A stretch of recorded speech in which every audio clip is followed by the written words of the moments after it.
नमः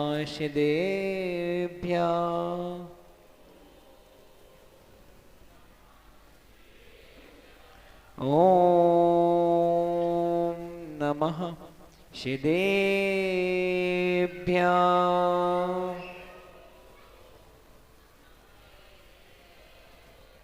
ॐ नमः शिदेभ्यः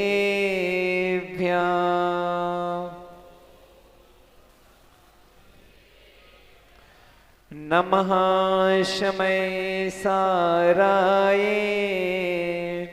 स्वानुभूत्या चकाशते चित्स्वभावाय भावाय सर्वभान्तरक्षते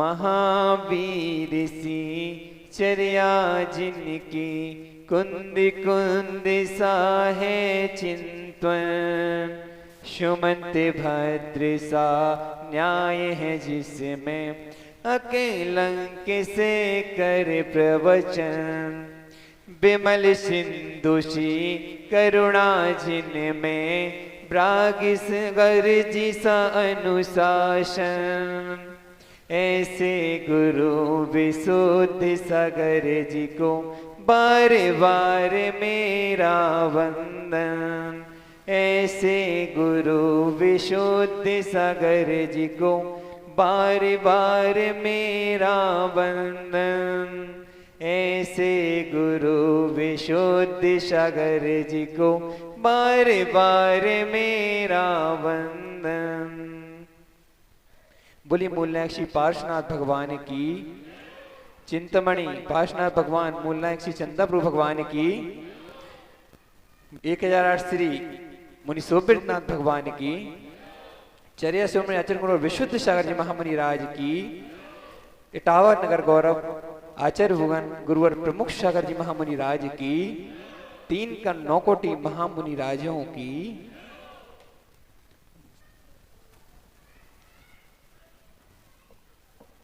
आज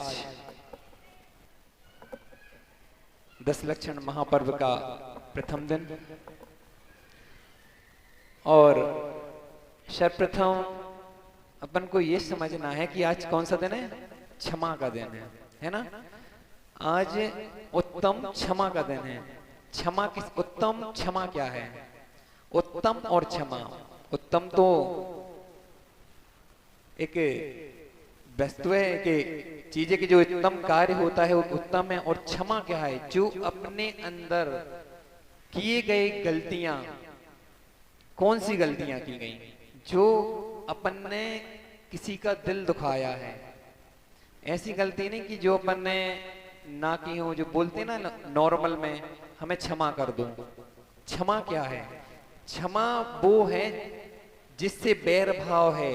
मित्र से तो हर कोई क्षमा बोल लेते ना नॉर्मली में, हमें क्षमा कर दो। उत्तम क्षमा जब वो 10 लक्षण के बाद आता ना, वो आप लोग मनाते हो क्षमा वाणी, तो बोलते ना कि हमें क्षमा कर दो।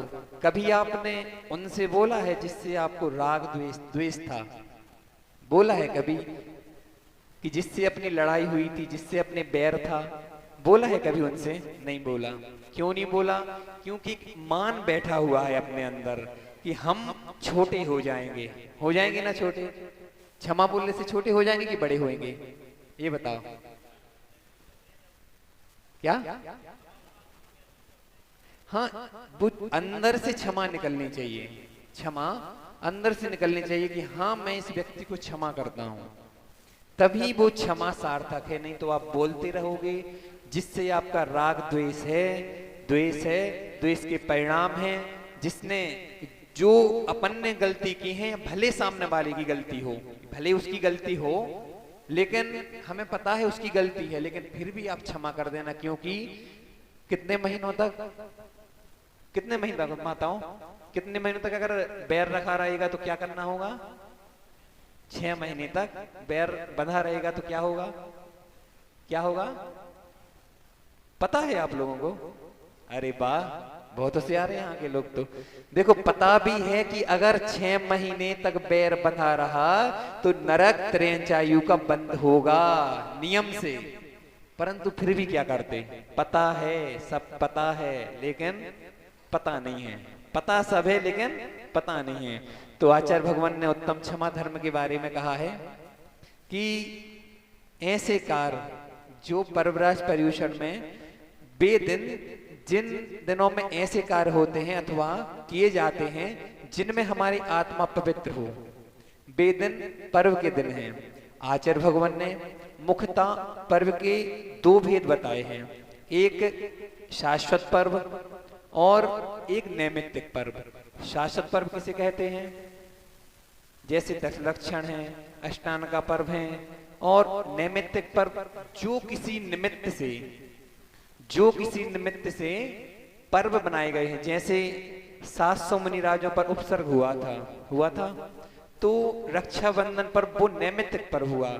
जैसे महावीर स्वामी का मोक्ष कल्याणक हुआ था, महावीर जयंती मनाते अपन, वो जन्म हुआ था तो उसमें मनाते अपन, तो वो नैमित्तिक पर्व, वो किसी निमित्त के कारण है। लेकिन जो शाश्वत है पर्वराज पर्यूषण, ये शाश्वत पर्व कहा गया है आचार्य भगवंतों द्वारा, इसको शाश्वत पर्व कहा गया है।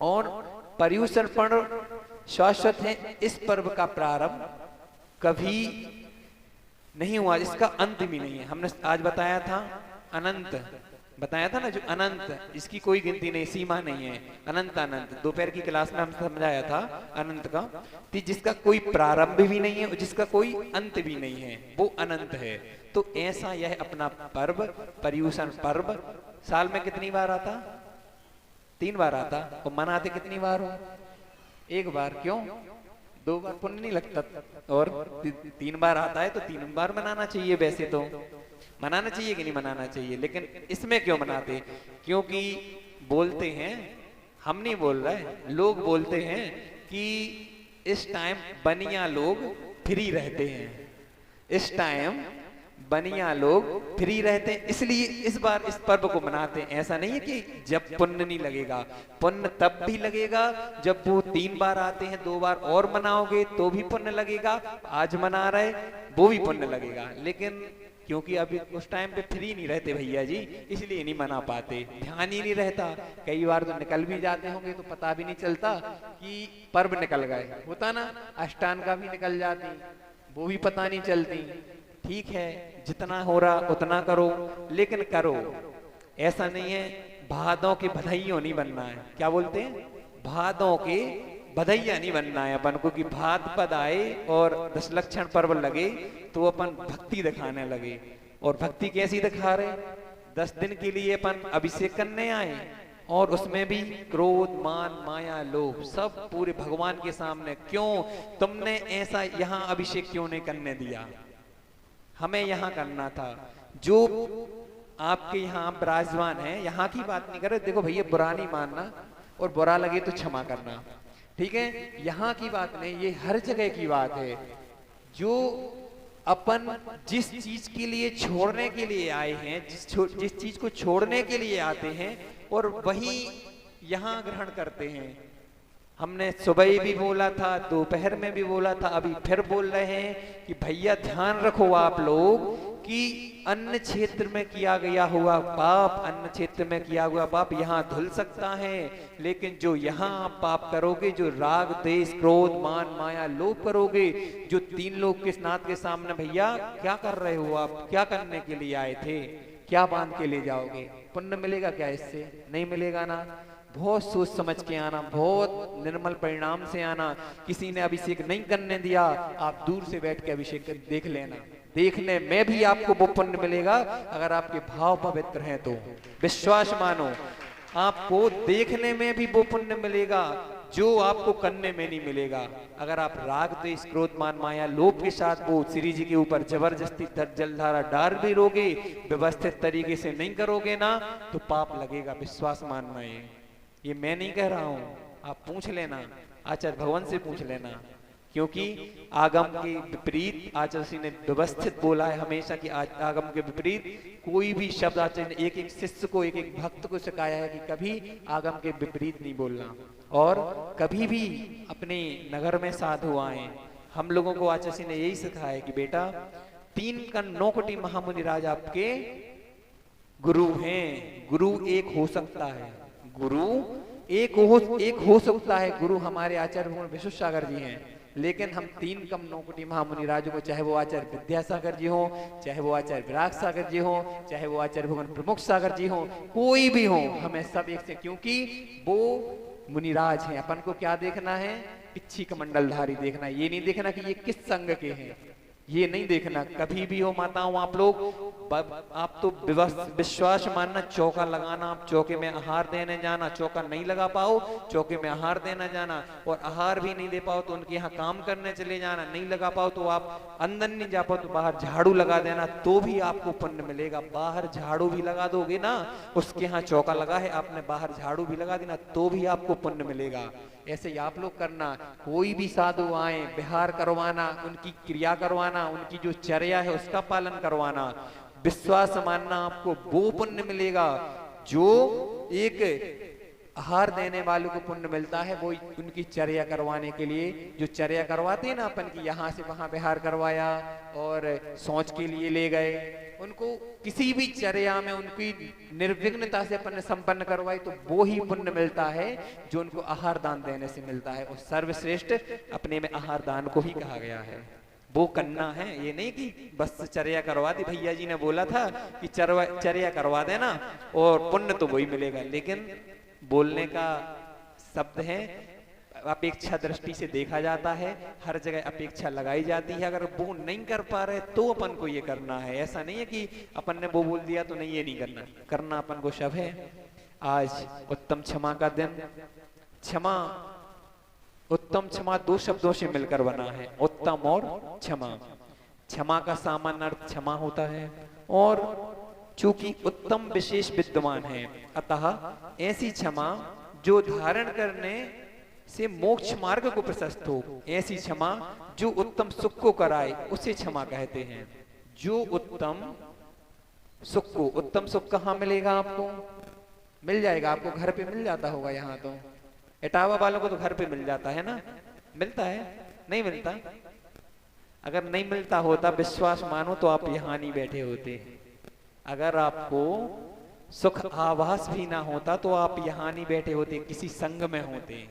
सुख का आभास कर रहे हो। मोह महामत पियो अनाथ, मोह रूपी मदरा जो अपन अनादि काल से पीते हुए आ रहे हैं, वो आज भी उसका स्वाद है। जो मदरा का पान करते हैं ना, उनकी तो 1-2 घंटे में, 6 घंटे में उतर जाती है, लेकिन जो मोह महामद रूपी मदरा है ना, वो अपन अनादि काल से पीते हुए आ रहे हैं और आज भी उसका स्वाद ले रहे हैं। नहीं तो अपन यहाँ नहीं बैठे होते, अपन भी किसी संग में विद्वान होते और उस संग को एक अलग दिशा में ले जा रहे होते और अपनी आत्मा को पवित्र कर रहे होते और अपनी मार्ग, मोक्ष मार्ग को प्रशस्त कर रहे होते। कुछ लोगों की सोच होती है, कुछ लोगों की सोच होती है कि अपन थोड़ा सा क्रोध कर लो तो वो क्रोध दृष्टि में नहीं आएगा। नहीं आएगा ना? जैसे अपन ने थोड़ा सा क्रोध कर लिया तो वो क्रोध में आएगा कि नहीं आएगा? आएगा। आता है? नहीं आता? आता कि नहीं आता? जैसे अपन ने अल्प क्रोध किया तो वो तो सामान्य है ना? सामान्य है, सामान्य। अरे वाह, अल्प क्रोध सामान्य नहीं है। क्रोध तो क्रोध ही है, चाहे अल्प करो चाहे थोड़ा करो।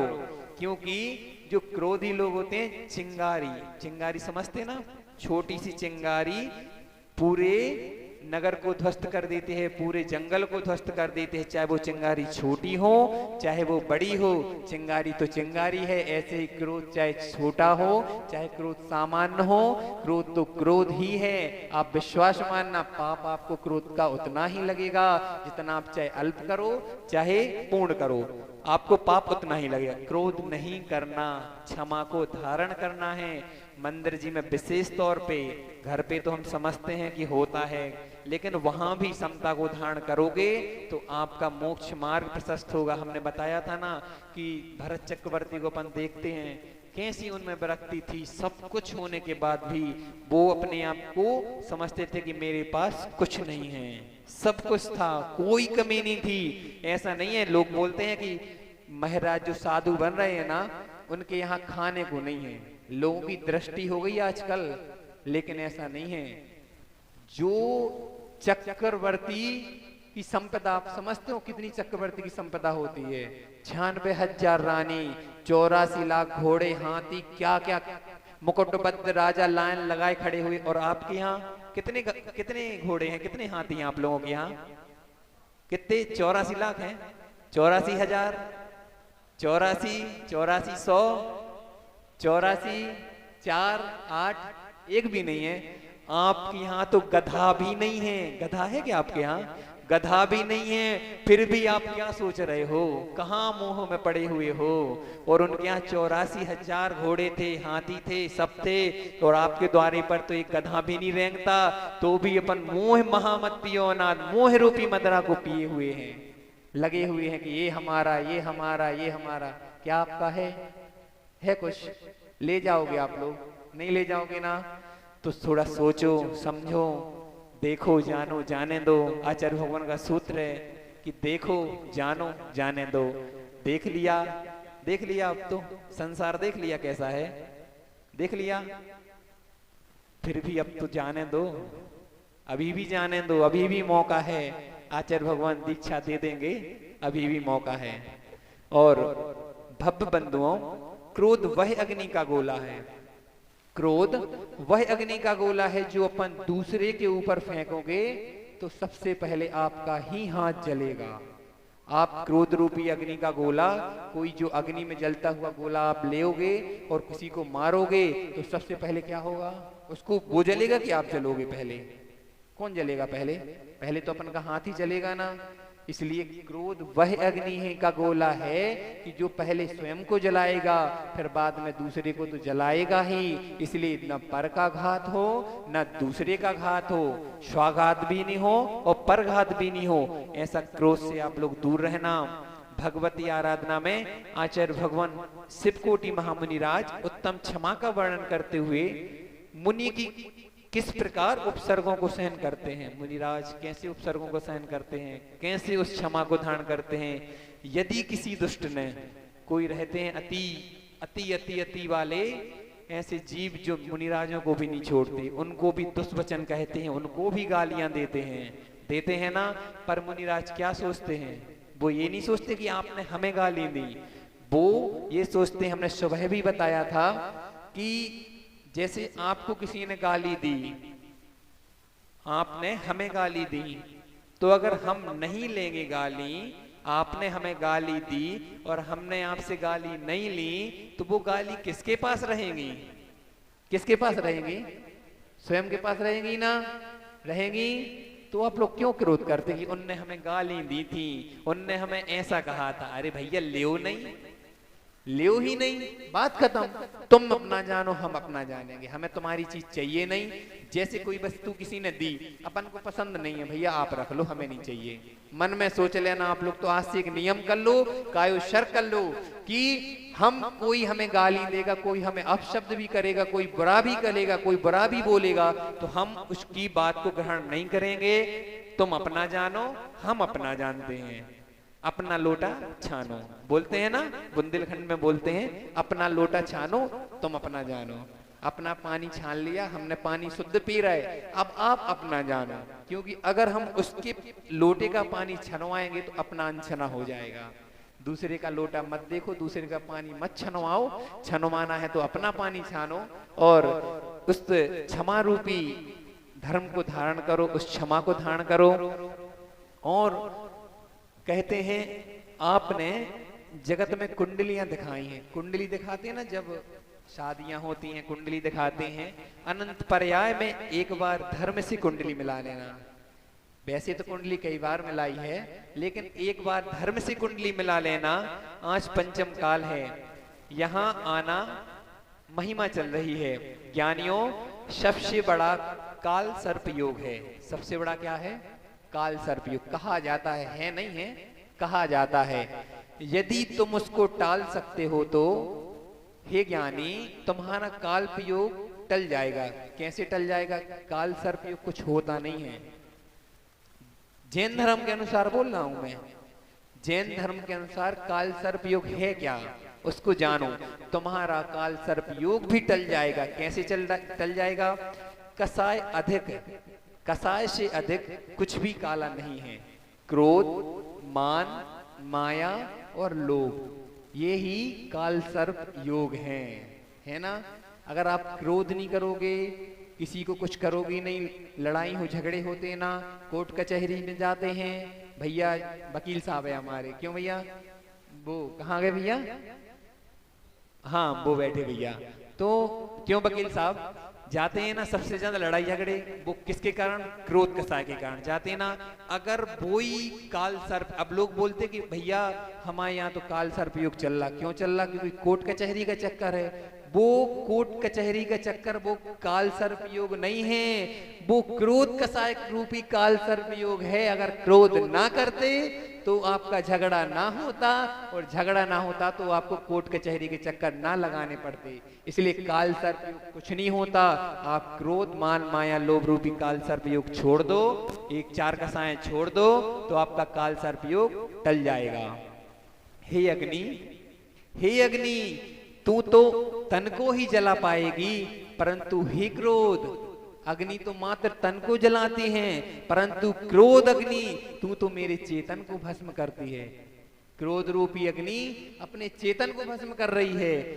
बाहरी अग्नि, जो बाहर की अग्नि है, वो तो मात्र तन को ही जला पाएगी, पर क्रोध रूपी जो अग्नि है वो हमारे चेतन रूपी भगवान आत्मा को जला रही है। ऐसी अग्नि कभी भी अनर्थ किया जा सकता है। अग्नि धर्म ही जलाना, उसने स्वभाव के विपरीत कभी कार्य नहीं किया। अग्नि का धर्म क्या है? जलाना है। उसकी गलती है क्या? अग्नि का धर्म है, अगर किसी ने कोई चिंगारी लगा दी, किसी कपड़े में आग लगा दी, तो अग्नि का धर्म क्या है? उसका धर्म क्या है? जलाना है ना। वो तो अपना कार्य कर रही है, लेकिन व्यक्ति का धर्म क्षमा है, उसका धर्म अग्नि नहीं है। क्षमा रूपी धर्म जो व्यक्ति के मन में बसता है ना, वो ही कार्यकारी है। उत्तम क्षमा ही कार्यकारी है, क्योंकि अपना काम क्षमा है, अग्नि का कार्य जलाना है, अपना कार्य बुझाना है। चिड़िया की कहानी सुनी है ना आप लोगों ने? एक चिड़िया थी, सभी ने सुनी है वैसे। एक चिड़िया थी, पूरे जंगल में आग लग गई, पूरा जंगल धू धू जल रहा था, सब लोग जा रहे थे, भाग रहे थे, पूरे जानवर यहाँ वहां भाग रहे थे, पर चिड़िया क्या कर रही थी? चिड़िया क्या कर रही थी? चोंच से उस नदी में से पानी निकाल के उस जंगल में डाल रही थी। तब एक पशु ने पूछा, एक सहराज ने पूछा कि क्यों चिड़िया, क्या तुम इस अग्नि को बुझा पाओगी? चिड़िया के शब्द सुनो, उसके भाव सुनो, ये होती है क्षमा। क्या बोली चिड़िया? कि मैं भले ना बुझा पाऊं, पर मेरा नाम आग जलाने वालों में नहीं आएगा, मेरा नाम आग बुझाने वालों में आया। आपका नाम आग जलाने वालों में नहीं आना चाहिए, आपका नाम आग बुझाने वालों में आना चाहिए। ऐसी परिस्थितियां, छोटे छोटे से धर्म हमने आज क्यों समझाया? भैया बोल रहे थे बाद में समझा देना, लेकिन क्या होता है, कई विषय ऐसे होते हैं कि तुरंत समझाए जाते, जैसे अर्घों में निकलता है ना, बाद में हमारे माइंड में से भी निकल जाता है कि हम क्या समझाना था, कई बार हो जाता है। तो हम सबसे पहले यही बोलेंगे, आज सुबह भी समझाया था, दोपहर में भी समझाया था, हम आज फिर बोलते हैं कि सम्यक्त को धारण करो, सम्यक्त को धारण करो। आप भले क्रोध कर लेना, मैं ये आज्ञा नहीं दे रहा हूं, ये गद्दी पे बैठ के आज्ञा नहीं दे रहा हूं। जो चार कसाएं होती है ना, क्रोध, मान, माया, लोभ, और जो 5 पाप होते हैं, हिंसा, झूठ, चोरी, कुशील, परिग्रह, इन 5 पापों से तो आप कभी भी छूट सकते हो। सुनना आप ध्यान से, इसको स्वीकार कैसे करना वो भी ध्यान से सुनना, क्योंकि अगर आप एक दृष्टि से सुनोगे ना तो आप बोलोगे भैया जी तो बोल गए थे क्रोध, मान, माया, लोभ और 5 पाप करते रहो, हिंसा, झूठ, चोरी, कुशील, परिग्रह, छूट जाएगा। लेकिन कब छूटेगा? कब छूटेगा? अगर आपने सम्यक्त धारण किया है, क्रोध मान माया लोभ ये 5 कसाएं आपकी बाद में भी छूट सकती हैं। अगर लेकिन आप सम्यक्त धारण नहीं किए हो, आप कितना ही धर्म कर लेना, कितनी ही मालाएं फेर लेना, कितने ही विधान कर लेना, कितने ही आहार दे लेना, कुछ भी कर लेना, परंतु ये कार्यकारी नहीं है अगर आपका सम्यक्त निर्मल नहीं है। आपका सम्यक्त निर्मल नहीं है। कौन कौन चाहता कि हमारा सम्यक्त निर्मल हो? क्योंकि आप जितना भी धर्म कर रहे हो, जितनी भी आप, तो भले आपको आज 50 साल हो, कोई बोलते भैया हमें 20 साल से अभिषेक कर रहे हैं, और अभी कहीं कोई बोल दे कि बागेश्वर वाले बाबा आए हैं, कोई बोल दे कि बाबा जी आए हैं, तो तुरंत पहुंच जाओगे, भैया हमें अर्जी लगवानी है, पहुंच जाओगे ना। तो आपका सम्यक्त निर्मल हुआ क्या? हुआ नहीं हुआ ना। उनने इस पर्याय के राग में मात्र कि मेरा शरीर बचा रहे, क्या है राग, क्या है? मेरी मृत्यु ना हो। क्या अमर हो जाएगा? कौन सी भगवान है, कौन से देव है, कौन से कौन है? हमें बता दो कि देवादि देव भी आपकी 1 मिनट की आयु बढ़ा दें तो कौन से गुरु हैं? कोई गुरु, कोई देव, साक्षात भगवान विराजमान हैं, वो भी आपकी एक सेकंड की भी आयु अगर बढ़वा दें, नहीं बढ़वा सकते। उनको भी उपसर्ग हुआ था, पार्श्वनाथ भगवान ने भी उपसर्ग को सहन किया था, क्योंकि कर्म फला भगवंता, क्योंकि कर्म आप जो करोगे वो आपको नियम से भोगना पड़ेगा, चाहे इस भाव में भोगो। लोग बोलते हम तो फांसी लगा लेते, कई लोग सुसाइड कर लेते। आप विश्वास मानो, सुसाइड करना कोई कर्मों से छूटना नहीं है।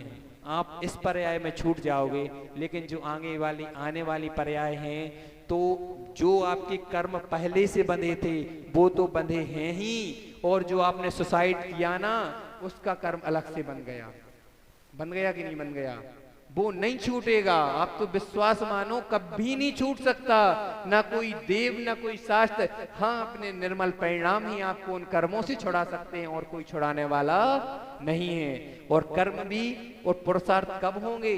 वह क्रियाएं भी पुरुषार्थ रूपी कब होंगी? कब वो आपका धर्म होगा कि जब कोई भी बाबा आ जाए, हमें कोई मतलब नहीं, मात्र हमें पंच परमेष्टि से मतलब है, और कुछ कोई से मतलब नहीं। कितने भी बाबा आ जाएं, कितनी भी, कई लोग बोलते भैया जी हम लोग घूमने जाते हैं, तो अब जो दोस्त रहते ना, तो उनके साथ हम भी चले जाते हैं अन्य जगहों पर, समझ रहे हो ना आप?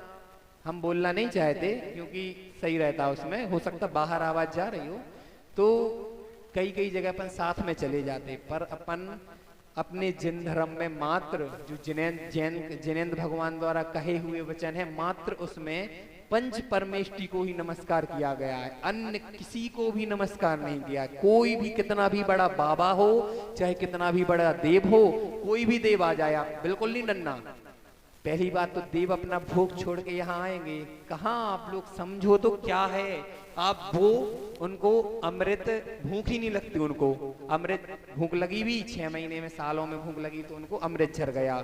वो यहाँ आप लोगों को देखने आएंगे, आप लोगों को परेशान करने आएंगे। रहते हैं कोई निम्न क्वालिटी के लोग जो यहाँ भी परेशान करते और वहां भी परेशान करते, ऐसे निम्न क्वालिटी के देव रहते हैं जो व्यंतर आदि रहते हैं, वो भले, लेकिन इस पर्याय के राग में उनको भी सर झुकाने नहीं जाना। तो कोई भी हो, हम मात्र पंच परमेष्टि को सर नवाएंगे, मात्र पंच परमेष्टि को। जैसे अपन जीरो है, समझना आप लोग, ध्यान देना, जैसे जीरो है, जीरो के आगे अगर आप कोई, हमने दोपहर में क्लास में महिलाएं आई थी, भैया लोग आए थे, उनको भी समझाया था, क्योंकि हम फिर से समझाना चाहते, क्योंकि एक ने भी स्वीकार कर लिया, एक ने भी सम्यक धारण किया, मेरा यहाँ आना सफल हो जाएगा और आचार्य भगवान का यहाँ भेजना सफल हो जाएगा, एक ने भी सम्यक ग्रहण कर लिया।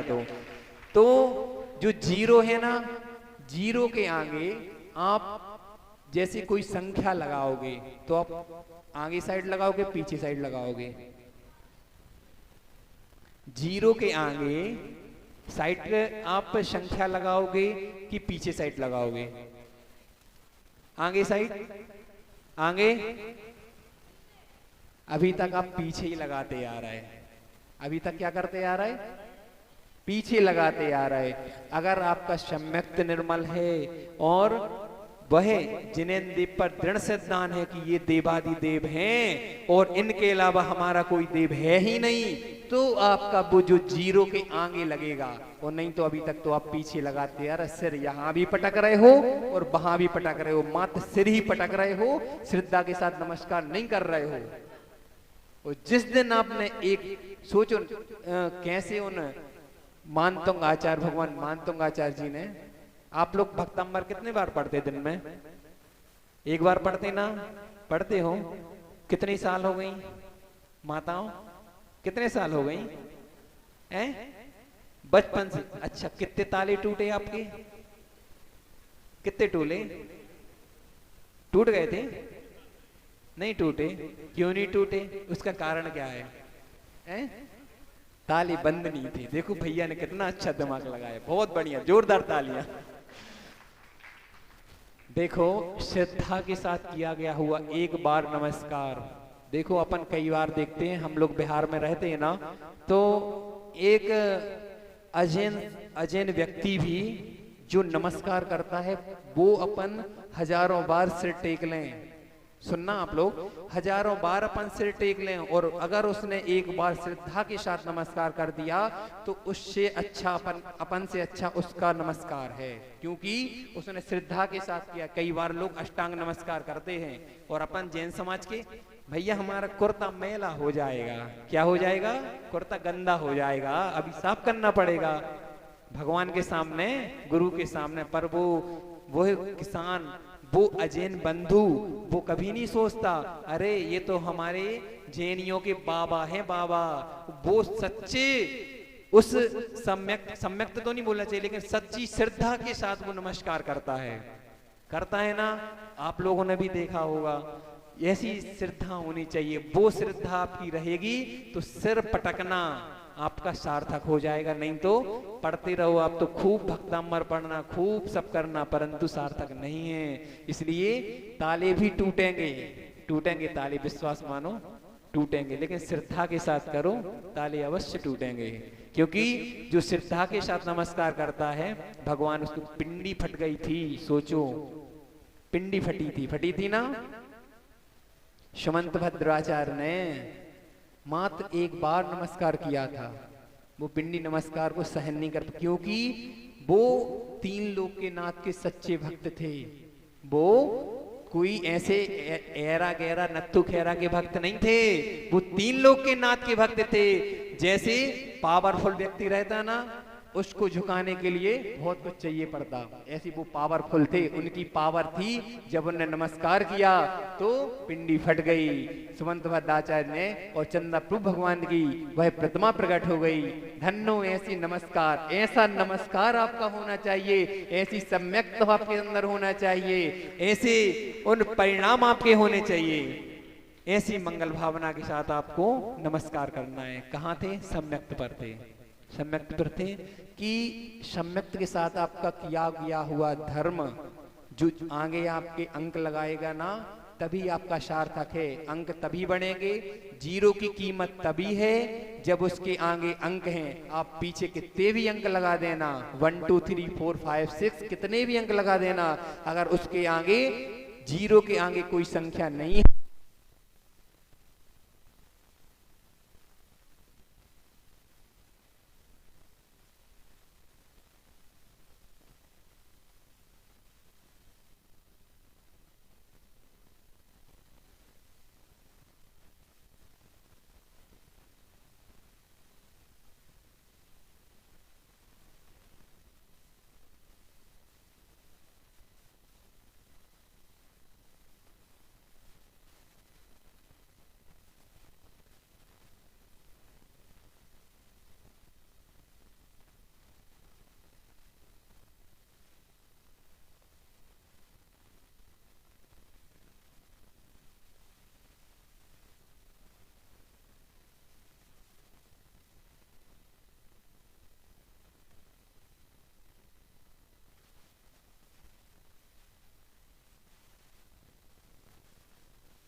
ओ ओ सुनाई दी ना? अभी तक सुनाई दी ना? चलो शुरू से कर देते हैं। युवराज गुरुदत्त अपनी ससुराल में गए एक दिन। युवराज गुरुदत्त अपनी ससुराल में एक दिन गए। तो जो ससुराल में जाते हैं ना, वो बड़े ठाट बाट से जाते हैं। तो ससुराल में जैसे ही गए तो वहां के लोग एक सिंह से परेशान थे, एक शेर से परेशान थे। वह सिंह लोगों को बहुत परेशान कर रहा था। जैसे ही वहां पहुंचे तो लोगों ने आग्रह किया, आप तो युवराज हैं, आप हमारी समस्या को हल कीजिए। युवराज ने कहा, बताओ क्या समस्या है। तब वह बोले कि यहाँ एक सिंह है, वो हम सभी को यहाँ से जाने के लिए मजबूर कर रहा है, और यहाँ आता है, कई बार शिकार बनाता है, व्यक्तियों को भी शिकार बनाता है, गाय पशु पक्षियों को भी, सबको शिकार बना रहा है। तो सब वहां से पलायन कर रहे थे, वहां से जा रहे थे।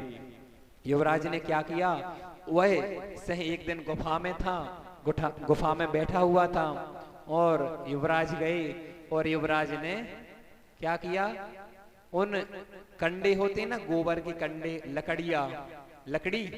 लकड़ी और गोबर के कंडे उस गुफा में भर दी और आग लगा दी।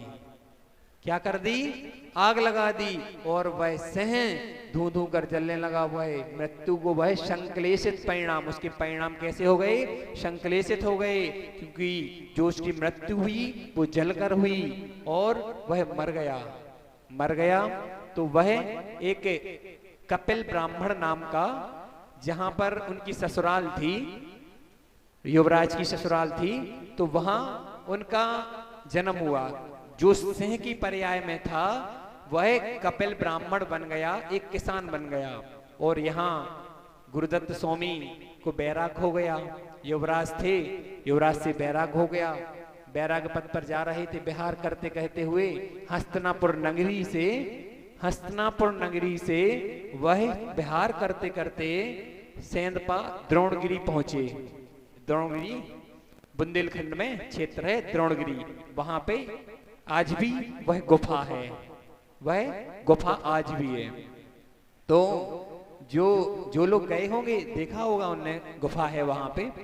तो जैसे ही उसका वो विहार करते हुए युवराज वो मुनिराज बन गए, वह गुरुदत्त स्वामी बन गए। गुरुदत्त मुनिराज विहार करते करते तो उस द्रोणगिरी की तलघटी में पहुंच गए। और कहाँ पहुंचे, वहां जो वह किसान, जो सह का जीव जो किसान बन गया था, वह किसान उसी के खेत में वह महाराज वह सामायिक करने के लिए सामायिक में तल्लीन हो गए और बैठ गए। जब सामायिक में तल्लीन हुए, किसान वहां काम कर रहा था, वह सह का जीव काम कर रहा था, वह कपिल ब्राह्मण नाम था उसका, और वह काम कर रहा था। काम करते करते हुए दोपहर का समय था। वो बोला, महाराज मैं इस खेत से दूसरे खेत में जा रहा हूं, आप मेरी पत्नी अगर आए तो आप उसको बोल देना कि मैं दूसरे खेत में हूं, भोजन लेके आएगी। वो दोपहर का समय था, भोजन लेकर आएगी, तो आप तो उससे बोल देना कि दूसरे खेत में गए हैं। जैसे ही वह गया, वह किसान दूसरे खेत में चला गया। और मुनिराज तो अपनी सामग्री में लीन थे। और मुनिराज जो होते हैं ना, वो किसी के दूत का काम नहीं करते। दूत मतलब यहाँ की खबर वहां बोलना या कुछ करना। दूत मतलब समझ रहे ना, वो दूत का काम मुनिराज नहीं करते। वो तो अपनी सामायिक में लीन थे। किसान बोल के भली चला गया, लेकिन उन्हें तो कुछ मालूम ही नहीं था। जैसे ही उसकी पत्नी भोजन लेकर आई तो उसने उसे वहां उस खेत में नहीं देखे, उसके पति नहीं दिखे। तो उसने कहा, मुनिराज बैठ ध्यान में लीन थे, मुनिराज से पूछा कि आपने मेरे पति को देखा, मेरे स्वामी को देखा? मुनिराज कहाँ? मुनिराज बोलते हैं, आचार्य भगवान बोलते हैं कि अगर कोई संयमी, अगर कोई ब्रह्मचारी है या संयमी है, आप लोग भी ध्यान रखना माताओं, कभी भी अगर कोई ब्रह्मचारी भैया हैं या कोई मैं मुनिराज हैं, और आप लोग भी ध्यान, कोई ब्रह्मचारिणी दीदी हैं या आरिका माताजी लोग हैं ना, उनसे आप अकेले में बात नहीं करना। क्या नहीं करना? अकेले में बात नहीं करना, क्योंकि संयम में दोष आता है। वो पाप किसको लगेगा? आपको पाप लगेगा, उनको भी पाप लगेगा। ना उनको पाप लगे ना अपन। कई बार अपन बैठ जाते हैं ना कि माता जी के पास बैठ गए, घंटों घंटों बातें चल रही हैं, अकेली बैठे। कई बार आप लोग मुनिराज के पास भी बैठ जाते हैं, भले ही आपके घर के मुनिराज हो, लेकिन वो आपके घर के नहीं बचे, वो पूरे जगत के मुनिराज हो चुके हैं। वो तीर्थंकर जिनेंद्र की मुद्रा को धारण किए हुए हैं, इसलिए उनकी मुद्रा में भी दोष ना लगे और अपने को पाप भी ना लगे, ये भी अपन को ध्यान रखना है। तो वह माता वह पूछती हैं किसान की पत्नी कि महाराज हमारे पति को देखा क्या आपने? वो यहाँ खेत में काम करने के लिए आए थे, काम कर रहे थे। वह मुनिराज तो अपनी साधना में लीन थे। वह कहाँ, जब एक ब्रह्मचारी से बात नहीं कर सकते तो मुनिराज, वो तो फिर चतुर्थ काल के मुनिराज थे, वो कहाँ बात करने वाले थे? वह तो अपनी सामायिक में लीन थे। वह चली गई। वह किसान की पत्नी अपने घर चली गई। जैसे ही किसान भूखा प्यासा, उसने सोचा कि अभी तक नहीं लाई, हम तो बोल के गए थे कि हम भूखे प्यासे हैं, काम कर रहे हैं, तुम हमें खाना लेके आ जाना वहां पे। और हमने मुनिराज से भी बोला। जैसे ही वो किसान घर पे पहुंचा, समझ में आ रही ना आवाज? क्लियर है ना? क्लियर आ रही है आवाज पीछे भी? तो जैसे ही वह किसान घर पहुंचा, अब जैसे दिन भर में आपके पति देव भूखे अगर आए और आपसे बोल गए हो कि हमें दुकान पे टिफिन पहुंचा देना, और आप नहीं पहुंचा पाओ तो कैसे होते? लाल हो जाते हैं। तो वो किसान भी वह लाल होकर वह पत्नी के पास पहुंचता है और उसे मारने लगता है। उससे पूछता नहीं है कि क्या हुआ, कैसा हुआ, उसने तो सीधा जागते और मारना चालू कर दिया। वह पत्नी बोली कि मैं तो गई थी भोजन लेकर, मैं तो गई थी, पर वहां पर एक मुनिराज भी थे, हमने उनसे भी पूछा था। वहां पर एक बाबा बैठे हुए थे, नग्न बाबा बैठे हुए थे, वहां हमने उनसे पूछा पर उन्होंने कोई उत्तर नहीं दिया। तो वह किसान बोला कैसे हो सकता है? मैंने तो बाबा से बोला था कि मेरी पत्नी आए तो उससे बोल देना कि मैं दूसरे खेत में काम करने के लिए जा रहा हूं और उसको वहां भेज देना, मैं अभी उस बाबा को देखता हूं। तो जैसे ही वो पत्नी को मार के गया, उस पत्नी ने ये शब्द पूछा और कोई बात नहीं बताई। वो ये भी सोच सकता था कि दिगंबर मुनिराज हैं, वो किसी से बात नहीं करते ऐसे, और पर स्त्री से, और वो भी अकेली में, कदाचित नहीं, कभी नहीं हो सकता ऐसा। वो अगर सोच लेता तो यहाँ ये सब क्यों होता। जैसे ही वह किसान खेत पर अपने गया, और जैसे ही खेत पर गया उसने देखा मुनिराज ज्यों का त्यों वह अपनी अवस्था में बैठे हुए थे, ध्यान में लीन थे। उसने देखा और कुछ उसने नहीं देखा, वह क्रोध से अपनी आंखें लाल किए हुए गया और रुई का पेड़ होता है, रुई का पेड़ होता है ना, तो रुई के पेड़, उसमें से रुई निकाली और मुनिराज के शरीर में लिपट वो लगा दी, पूरे शरीर में लगा दी रुई, और अग्नि लगा दी। उस अग्नि को लगा दी, महाराज धू धू कर जलने लगे। और आचार्य भगवान कहते हैं कि मुनि हत्या से बढ़कर जगत में कोई पाप नहीं है, सबसे बड़ा पाप मुनि हत्या है। मुनि हत्या से बढ़कर कोई पाप नहीं है। वह गुरुदत्त स्वामी, वह महाराज अपनी अवस्था में, वह साधना में लीन थे, धू धू कर जलने लगे, पूरा शरीर जल गया। और जैसे ही शरीर जलने लगा, वह तो अपनी आत्मा में लीन थे। वो ये सोच रहे थे कि किसान देख रहा है तन जल रहा है, किसान देख रहा है तन जल रहा है, और गुरुदत्त स्वामी देख रहे थे कि मेरे कर्म जल रहे हैं। वो अपने शरीर को नहीं देख रहे थे, वो कर्मों को जलते हुए देख रहे थे। जैसे ही वह आत्मा उस शरीर से निकली और वहां केवलत्व को प्राप्त हो गए, केवल ज्ञानी बन गए, वहां समोषण लग गया, गंधकुटी लग गई। गंधकुटी लग गई तो तुरंत देव आ गए, तुरंत देव आ गए। जैसे ही देव आए, उनने पूछा हे भगवान ये क्या है, क्यों माताओं, क्या वो देव तब नहीं आ सकते थे? वह देव पहले भी तो आ सकते थे ना, जब उन मुनिराज को आग लगाई जा रही थी, क्या तब नहीं आ सकते थे देव? क्यों नहीं आए? क्योंकि ये कर्मों का खेल है। जैसे ही एक देव ने पूछा, गंधकुटी लग चुकी थी, गंधकुटी में समोषण लगा, महाराज से पूछा कि महाराज ऐसा क्यों, आपको क्यों जलाया गया? तो महाराज ने कहा गलती उसकी नहीं है, गलती मेरी है। मैंने उसको पूर्व पर्याय में, जब वो सिंह का जीव था, मैं युवराज था, मैं जब मुनिराज नहीं था, मैं त्यागी नहीं था, मैंने पर के राग में आकर उस सिंह को जला दिया था। आज उसने मुझे जला दिया। पर जब वह किसान यह बात सुन रहा था, किसान ये सब सुन रहा था कि देखो महाराज की क्षमा देखो, उनने ये नहीं कहा कि इसकी गलती है, इसने मुझे जलाया। उनने ये कहा इसने तो सही किया, मेरे ही कर्म थे, मेरे कर्मों ने ही मुझे जलाया है, इसने मुझे नहीं जलाया। और वह जो किसान का जीव था, जो सिंह का जीव था, उसको सम्यक्त की प्राप्ति हो गई। देखो, इसने जो युवराज थे उनने उनको जलाया, उनने उनको जलाया, और फिर क्या हुआ? एक केवली हो गए और दूसरा भावी भगवान होने वाले भगवान होंगे। क्योंकि जो सम्यक्त के साथ मरण करेगा वो नियम से भगवान बनेगा। इसलिए सम्यक्त की महिमा है, ये क्षमा की महिमा है। देखो, वो चाहते थे तो उस तुरंत अगर आपको थोड़ा सा भी जल जाए तो आप कैसे, कोई मच्छर आप जाप कर रहे हो और मच्छर पंखा नहीं चल रहा हो, तब कैसा लगता?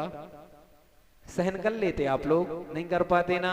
तो उनको तो देखो कैसे उनने सहन किया होगा, पूरा शरीर धो धो कर जल रहा था। ये होती है मुनियों की क्षमा, ये होती है क्षमा। इस क्षमा को, ऐसी क्षमा को अपन को धारण करना है, अन्यथा ये नहीं। ऐसी कितनी पर्यायें निकल चुकी और कितनी पर्यायें निकल जाएंगी, पता नहीं चलेगा। ऐसी मंगल भावना, समय हो चुका है, विषय बहुत है, अभी कुछ ही सुना पाए, बहुत विषय है। और मैं चाहता हूं कि किस किस को, कौन कौन चाहता है कि हमारे अपने, जो अपने हैं नहीं हैं, लेकिन जो आप मान के बैठे हो कि हमारे अपने, उनका कल्याण हो। कौन कौन चाहता है? कौन कौन चाहता है? हाथ ऊपर करना। अपने दोस्त, अपने स्वामी, आपकी सासू की बेटी, आपकी सासू की बेटी और आपके सासू के बेटा, जिस को भी अपना कल्याण चाहते हो, वो कल परसों मतलब डेली पूजन अभिषेक में और शाम के आपको विधान में भी बैठना है, क्योंकि ये अवसर बार बार नहीं आते। हमने बोला था ना सुबह, ये पर्व के दिन हैं, इनमें विशेष पुण्य लगता है। जो भी कार्य करो, पूजन अभिषेक, इसमें विशेष पुण्य लगता है। और शाम की जो विशेष प्रवचन, अभी 2 दिन हम जो क्षमा के जो प्रवचन है ना 10 लक्षण के, वो तो विषय लेंगे, लेकिन उनके साथ साथ सम्यक्त का विषय ले रहे। तो आप लोग जो भी अपना चाहते हैं, जो भी आप अपने अपनों का जो कहते हैं कि अपने हैं, उन अपनों का कल्याण चाहते हो तो आप जरूर लेकर आना। बोलना आप कम से कम भैया के प्रवचन तो सुन लो, आप विश्वास मानो, बदलाव अवश्य आएगा, अवश्य आएगा। हमारे यहाँ आचार्य भगवान विद्यासागर जी महामुनिराज के साधु आए थे, उनका नाम था मुनि श्री अक्षय सागर जी महाराज। वो इस बार उनका चतुर्मास मड़ावरा नगर में हो रहा है। उसके पहले हमारे यहाँ आए थे, उनने इतने अच्छे से सम्यक्त का विषय रखा था, आप विश्वास मानो, उनने सभी को नियम दिला दिया, कोई भी कुदेवों के पास नहीं जाएगा, देवादिदेव के अलावा कोई भी कुदेवों के पास नहीं जाएगा। उनने जो सम्यक्त का वर्णन किया था, वास्तव में वो सुनने लायक था। हम तो मात्र उसका अंश ही मात्र बता पाएंगे जो मुनिराजों के मुख से सुना जाता है, फिर भी आपको अंश में भी आनंद आएगा, ये हमारी गारंटी है। उस अंश से भी अगर आपका कल्याण हो गया तो आप विश्वास मानो, आपके भाव बहुत सुधर जाएंगे। एक ने भी सम्यक्त धारण किया, मेरी तो ये भावना है कि यहाँ का बच्चा बच्चा सम्यक्त को धारण करे और सभी भगवान बने, सभी हम भी वहाँ मिलें, हम भी सिद्धों की आराधना करेंगे, हम भी सिद्धों में मिलेंगे, आप भी सिद्धों में मिलेंगे, सम्यक्त के साथ आप भी मरण करें, सम्यक्त के साथ हम भी मरण करें। ऐसी मंगल भावना हम सभी की हो और सभी अपनों को लाएंगे जिसको अपनों का कल्याण करवाना हो। ओम नमः श्रीभ्याम।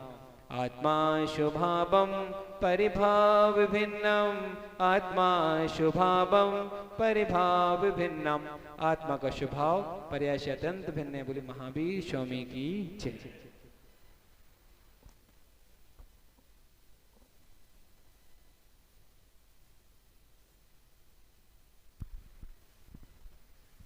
जिनवाणी स्तुति के लिए खड़े हो जाए सभी।